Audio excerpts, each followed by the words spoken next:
So on what do we base morality? We know it's not power. The one with the gun might have the means to impose their wishes, but this tells us nothing about their principles. We know it's not majority preference. If the spectacle of human sacrifice is the preferred entertainment of the majority, this doesn't make human sacrifice right. We know it's not tradition.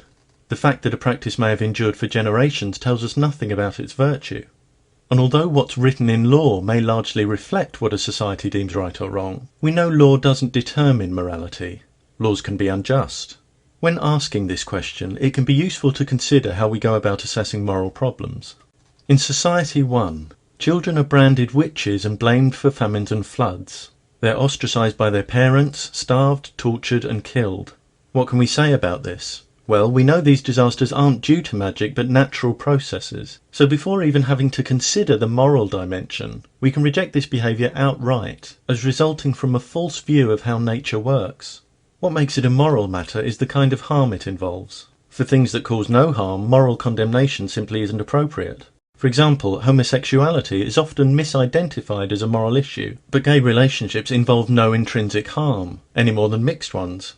Indeed, when classing harmless things as immoral results in persecution, we've reason to condemn the misclassification. Are the parents in Society 1 morally blameworthy if they're genuinely ignorant of their wrongdoing? We don't call well-fed cats that still kill mice, or young humans who crayon expensive wallpaper immoral, because we don't attribute them with the capacity to grasp reasons for not doing so. People who harm children as witches may have their capacity for reason undermined by false teaching, and so be less blameworthy than knowing abusers. In a very important sense, moral responsibility can be said to operate within the limits of education. This is why education, especially in science, is crucial to moral progress. Among other things, it helps eliminate our vulnerability to superstition-based abuse. Knowing better leaves us no excuse for not doing better. Once the justification for a harmful practice is shown as false, there's literally no reason for it to continue. Scenario 1 is also about dehumanisation. When the witchfinder convinces a parent her child is evil, even demonic, this is a potent way of eroding empathy, an adaptive pro-social trait notably lacking in psychopaths, which keeps us sensitive to others' suffering. During World War II, Jews were seen as vermin by their persecutors. Some paint the non-religious as degenerate or hell fodder. Dehumanising people is a known method for diminishing compassion and the guilt felt when abusing them. We learn much from history and the present day about the horrors it can enable. In Society 2, the single lawmaker tells everyone, all who harm you will be punished, but you won't be punished for harming others. A and B harm each other, but when they each quote the first part of the law demanding the other's punishment, the other quotes the second part demanding immunity from punishment.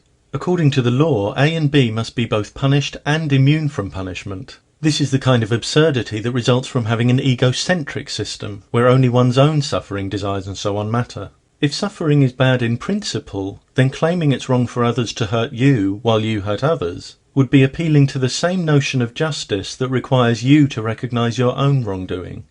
This is why not only does it reduce suffering, it's also rationally consistent to have basic prohibitions against causing needless harm to other humans, and by extension other life forms that we know have the capacity to experience suffering.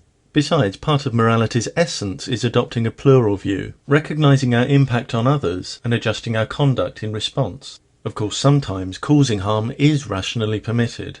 For example, we risk painful medical procedures if there's a compensating benefit to our health. And sometimes we have sufficient justification to harm others, when acting in self-defence or to prevent greater suffering. In Society 3, only males are allowed to learn to read and write. Is this just? Well, we know there's no valid basis for making basic literacy dependent on gender. We know the real reason institutions and individuals have restricted basic education throughout history is to keep others subservient. As noted earlier, poor education increases vulnerability to abuse. Forbidding female literacy is itself a mark of bad education and the unjust exercise of authority. But what if most of the women agree with this rule? Is it then acceptable? If an 8-year-old consents to an adult's sexual advances, are the advances acceptable? Of course not. This is why we don't talk only about consent, but capacity for informed consent. People kept purposely uneducated can reasonably be said to have diminished capacity for informed consent. The rule is oppressive in its construction, even if the women agree with it. Indeed, when people who've been made subservient collaborate in their own oppression, this is normally cause for greater concern, not less. Those who defend their abusers are the most comprehensively enslaved. In Society 4, all criminals are executed. Assessing this rule, we can see it's flawed, but not only because disproportionate punishment is unjust.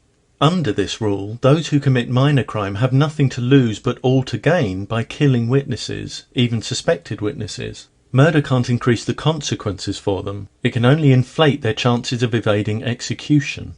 In this way, execution for all crime actually encourages minor crime to escalate. This gives us a reason to tailor punishment to the severity of the offence, especially within the category of more serious crime. For example, although rape is a horrific form of abuse, punishing murder more severely will tend to deter rapists from also killing their victims. As before, with indiscriminate execution, the rapist loses nothing, but might gain, by also committing murder.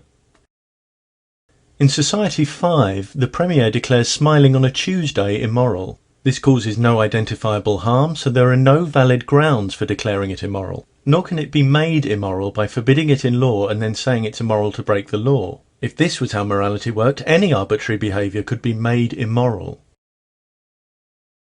We don't base morality on revelation from authority. That would render us merely obedient. Moral behaviour is doing what's right, not what we're told, unless of course what we're told is also what's right. This is why when asking why is X immoral, appealing to scripture or supposed divine commands gets us nowhere. There must be enough to be said for or against a given action, independently of whether it's commanded or forbidden by authority, to class it as moral or immoral. If intuition tells us something's immoral, we ask what triggers the intuition. There must be valid reasons. And once we're dealing with valid reasons, we're having a conversation that has no need to refer to scripture or authority, divine or otherwise. Valid reasons are available to us all. Lastly, in Society 6, feeding someone chocolate and making green paintings are prohibited. But the people of this society have a genetic intolerance of chocolate. It causes them agonizing death. They also live on a remote island where green paint can only be made with a rare substance needed for a life-saving medicine. Differing biology or practical circumstances can explain why some populations live by different rules. Also, different cultures may deal effectively with the same issue despite different approaches. But this doesn't commit us to saying all cultures are equally valid. Because some cultural differences are justified, it doesn't mean all are. As noted earlier, branding children witches is categorically wrong, to be rejected as a result of bad education, not respected as a cultural truth. The fact that some cultures still have cruel practices does not mean morality is therefore arbitrary and all opinions are equal. It simply reflects the fact that just as moral awareness takes time to develop in an individual, it also takes time to develop in societies, with different societies developing at different rates. Some societies still believe in magic. Some have largely outgrown belief in magic, but not animal cruelty, racism, sexism or homophobia. Some have largely outgrown all of these, and are focused on advances in other areas affecting the well-being of life forms on our planet. Reviewing these scenarios, it should be noted there's nothing arbitrary about the arguments given for improving education, graduating criminal punishment, prohibiting needless harm, and recognising relevant difference. It's through such measures, as well as cultivating attitudes of cooperation and compromise, despite competing interests, that we're able to coexist with minimal suffering.